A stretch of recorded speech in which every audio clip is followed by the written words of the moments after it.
आप सभी का बहुत बहुत धन्यवाद। एक शॉर्ट नोटिस में आप सब यहाँ आए। आज का दिन एक ऐसा दिन है जहाँ हिंदुस्तान के तमाम लोग नतमस्तक हैं उन शहीदों के लिए जिन्होंने देश के लिए अपनी कुर्बानी दी है। और जैसे कि कल प्रधानमंत्री जी ने कहा है, यह कुर्बानी, यह बलिदान, यह व्यर्थ नहीं जाने वाला है। हमें विश्वास है, पूर्णतः विश्वास है कि जिस प्रकार प्रधानमंत्री जी ने पूरे हिंदुस्तान को आश्वासित किया है कि भारत की अखंडता, भारत की एकता के लिए कुछ भी करना पड़े वो हिंदुस्तान करेगा। हम दुखी भी हैं, गुस्से में भी हैं।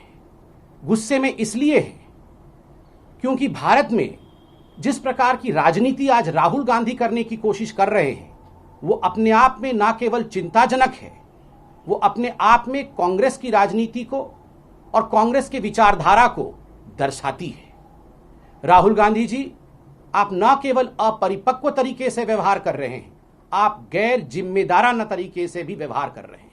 कुछ दिनों से, विगत 4-5 दिनों से देख रहे हैं जिस प्रकार की आपकी ट्वीट्स आती हैं, जिस प्रकार के भद्दे शब्दों का आप प्रयोग करते हैं हिंदुस्तान की प्रधानमंत्री के लिए, जिस प्रकार का अविश्वास आप हिंदुस्तान के प्रति दिखाते हैं, ये बहुत ही गैर जिम्मेदाराना है और ये बहुत ही दुखद है।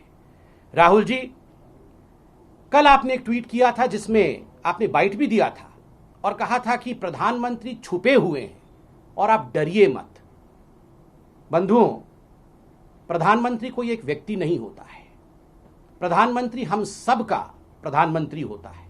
प्रधानमंत्री कोई सिर्फ बीजेपी या एक पार्टी का प्रधानमंत्री नहीं होता है। मोदी जी केवल बीजेपी के प्रधानमंत्री नहीं है, वो हिंदुस्तान के प्रधानमंत्री हैं, मेरे प्रधानमंत्री हैं, राहुल जी के प्रधानमंत्री हैं, सोनिया जी के प्रधानमंत्री हैं और आपके प्रधानमंत्री हैं। और संवैधानिक तरीके से, लोकतांत्रिक तरीके से हम सबके प्रतिनिधि हैं, वो प्रतिनिधित्व करते हैं हिंदुस्तान का। ऐसे में जब आप कहते हैं डरा हुआ प्रधानमंत्री, छुपा हुआ प्रधानमंत्री, तो यह आक्रमण आप किसी एक व्यक्ति पर राजनीतिक दृष्टिकोण से नहीं कर रहे हैं, ये आक्रमण आप हिंदुस्तान के ऊपर कर रहे हैं। और हिंदुस्तान किससे डर रहा है राहुल गांधी जी? आप क्या कहते हैं? हिंदुस्तान डरा हुआ है? आप क्या कहते हैं? हिंदुस्तान छुपा हुआ है?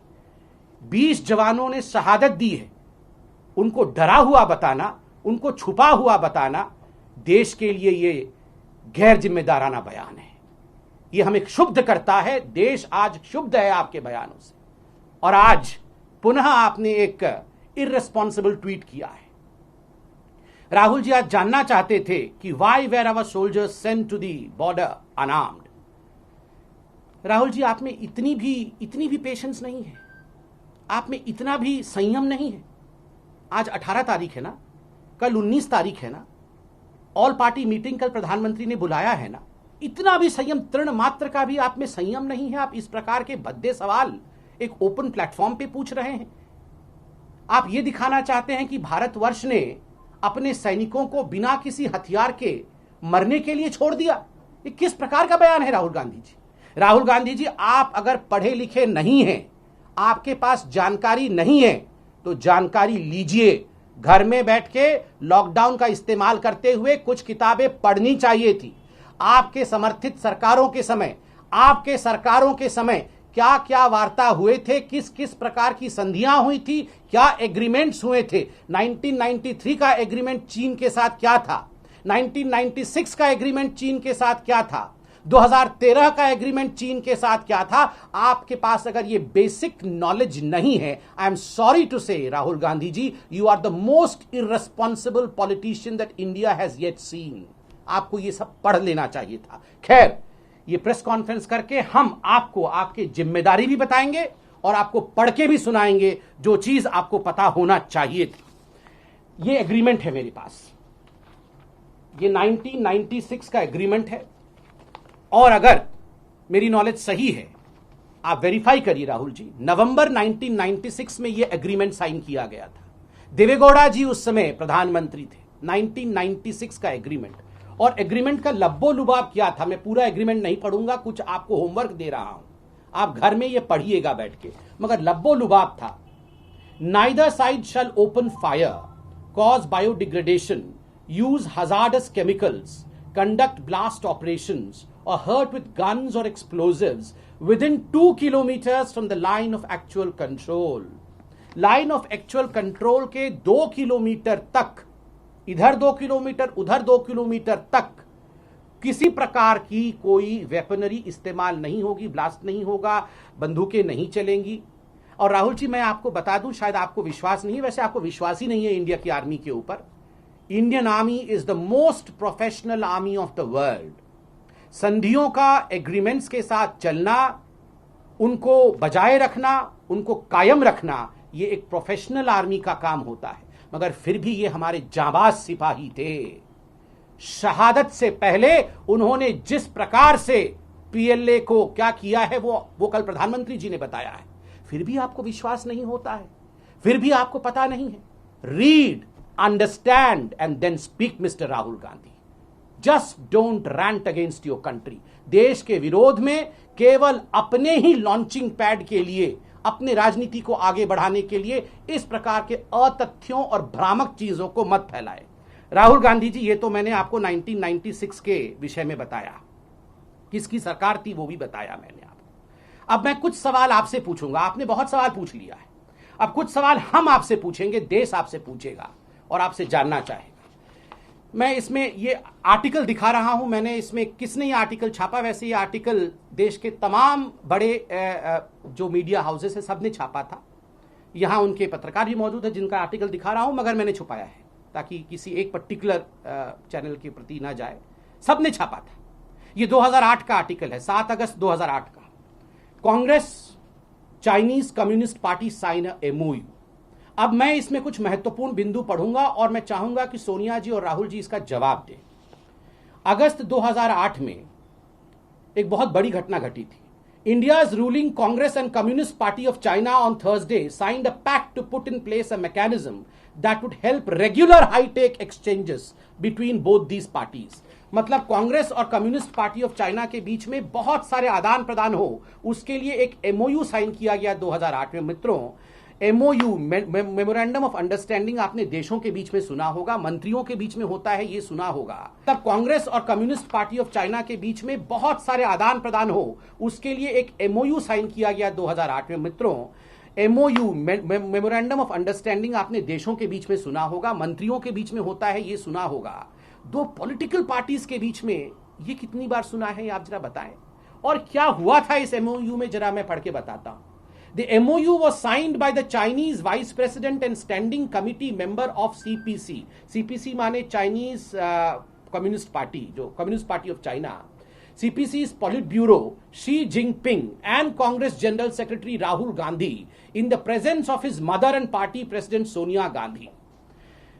आप बताइए, उस समय सी जिनपिंग साहब प्रेसिडेंट नहीं थे चाइना के, उस समय उनके पार्टी के वो जनरल सेक्रेटरी थे। उनके पार्टी के जनरल सेक्रेटरी सी जिनपिंग साहब और हमारे देश के कांग्रेस पार्टी के जनरल सेक्रेटरी राहुल गांधी जी के बीच में ये एमओयू साइन होता है और सोनिया गांधी जी वहां मौजूद रहती हैं। And this is strictly on a party to party basis. ये एमओयू देश के लिए कोई मतलब नहीं रखता है, सरकारों के लिए कोई मतलब नहीं रखता है। Strictly on party to party basis, मतलब कांग्रेस और सीपीसी के बीच में, to consult each other on important bilateral, regional and international development. मतलब ये कांग्रेस पार्टी और CPC, Communist Party of China, एक दूसरे को कंसल्ट करेगी किन विषयों में। कोई भी इंटरनेशनल विषय होगा, कोई भी बायलैटरल विषय होगा और कोई भी रीजनल अर्थात साउथ ईस्ट रीजन का विषय होगा, इसमें ये आपस में कंसल्ट करेंगे। और आप सुनिए आगे क्या कहता है। मुझे तो आश्चर्य होता है, मीडिया चैनल्स ने उस समय रिपोर्ट किया था और मैं चैनल से रिक्वेस्ट करूंगा कि प्लीज इसे रिविजिट करिए। लिखा जाता है मीडिया में, to build a relationship, this MOU was to build a relationship with the Congress and the Nehru Gandhi family in particular that goes beyond the UPA and the government. ये UPA और सरकार से परे केवल नेहरू गांधी परिवार के नजदीक आने के लिए ये MOU साइन किया गया था। राहुल जी, जब डोकलाम हुआ था 2017 में, मीडिया मेरे सामने खड़ी है, चतुर्थ स्तंभ है ये, इनके बिना हम अधूरे हैं। इन्होंने रिप्रेजेंट किया था और दिखाया था एक न्यूज की आपका पूरा परिवार, वाड्रा, पूरा the clan of Vadras we found with the envoy of Chinese. जब स्टैंड ऑफ चल रहा था, आप पूरा वो ऑनवॉय लेके, चाइनीज ऑनवॉय के साथ, रॉबर्ट वाड्रा, प्रियंका वाड्रा, राहुल गांधी, बच्चे, ये सारे लोग वहां डिनर कर रहे थे। पहले रणदीप सिंह सुरजेवाला आके मना करते हैं कि नहीं नहीं ये तो झूठी बातें हैं, ये मिस इन्फॉर्मेशन है, भ्रामक है। बाद में जब मीडिया ने तस्वीर दिखाई तो आपको एक्सेप्ट करना पड़ा कि हाँ हम चुपके चुपके डिनर कर रहे थे। क्यों? ये एमओयू साइन होने के बाद आप स्टैंड ऑफ के समय चुपके चुपके डिनर कर रहे होते हैं। और आज जब हिंदुस्तान शक्ति के साथ खड़ा है, प्रधानमंत्री ने कहा है संप्रभुता के साथ किसी प्रकार का कोई भी कॉम्प्रोमाइज नहीं होगा, और जब जब प्रधानमंत्री नरेंद्र मोदी जी ने कुछ कहा है ऐसे विषयों पे तब तब आपने देखा है कभी भी he has not let down his words. और फिर भी आप देश के सेंटीमेंट के साथ खिलवाड़ कर रहे हैं, ऐसे अतथ्य पूछ रहे हैं। Rahul ji, B responsible. आप रेस्पॉन्सिबल बनिए, जिम्मेदार बनिए। सर्जिकल स्ट्राइक हुआ था, आपको किस पे विश्वास है? देश के प्रधानमंत्री पे विश्वास नहीं। रक्षा मंत्री ने देश के आपको आश्वासित किया था कि 1 इंच जमीन हिंदुस्तान की हम नहीं जाने देंगे, आपको उन पर विश्वास नहीं। गृह मंत्री ने कहा था कि बिल्कुल डट के हिंदुस्तान खड़ी है, गृह मंत्री पे आपको भरोसा नहीं है। इंडिया के आर्मी के चीफ ने आज से 4-5 दिन पहले देश को आश्वस्त किया था, आपको आर्मी चीफ पे भरोसा नहीं है। जब डीजीएमओ ने प्रेस कॉन्फ्रेंस करके सर्जिकल स्ट्राइक के विषय में जानकारी दी थी, राहुल गांधी जी ने डीजीएमओ को झूठा बताया था और उस समय खून की दलाली की बात की थी। एयर स्ट्राइक पे आपको विश्वास नहीं है। मैं सवाल पूछना चाहता हूं राहुल गांधी जी से, किस पे विश्वास है आपको? अगर हिंदुस्तान पे, हिंदुस्तान के प्रधानमंत्री पे, हिंदुस्तान के रक्षा मंत्री पे, हिंदुस्तान के गृह मंत्री पे, हिंदुस्तान के निवासियों पे, हिंदुस्तान की आर्मी पे आपको भरोसा नहीं है, तो राहुल गांधी जी किस पे भरोसा है आपको? ये ट्वीट करके बताएं। बंधुओं, मैं अंत में ही कहूंगा कि राहुल गांधी, ये भारत है, 1962 का भारत नहीं है, 2020 का भारत है। डी एस्केलेशन के विषय में मैं नहीं कह सकता, वो मिलिट्री और सरकार उसमें स्टेटमेंट दे रही है। Mister Rahul Gandhi, you need to de-escalate your misinformations. Rahul Gandhi ji को अपने मिस इन्फॉर्मेशन और प्रोपेगेंडा की राजनीति को तुरंत तत्क्षणात डी एस्केलेट करना चाहिए, क्योंकि हिंदुस्तान राहुल गांधी जी को अपने इस प्रकार के एस्केलेशन के लिए माफ नहीं करेगा। और अंत में हिंदुस्तान हर फ्रंट पे जीतेगा, कोरोना से भी जीतेगा, चाइना के साथ जो स्टैंड ऑफ है उसके साथ भी, उसमें भी जीतेगा। और कांग्रेस पार्टी, आप अगर खुल के हिंदुस्तान के सेंटीमेंट के खिलाफ खड़े हो जाएंगे, हम आपसे भी जीतेंगे। We will fight all the 3 C's together. Corona, as far as the standoff with China is concerned, we are confident, and as far as Congress is concerned, we will win this war against misinformation and irresponsibility against Congress. Thank you so much, my friend. नमस्कार, मैं हूं मानक गुप्ता।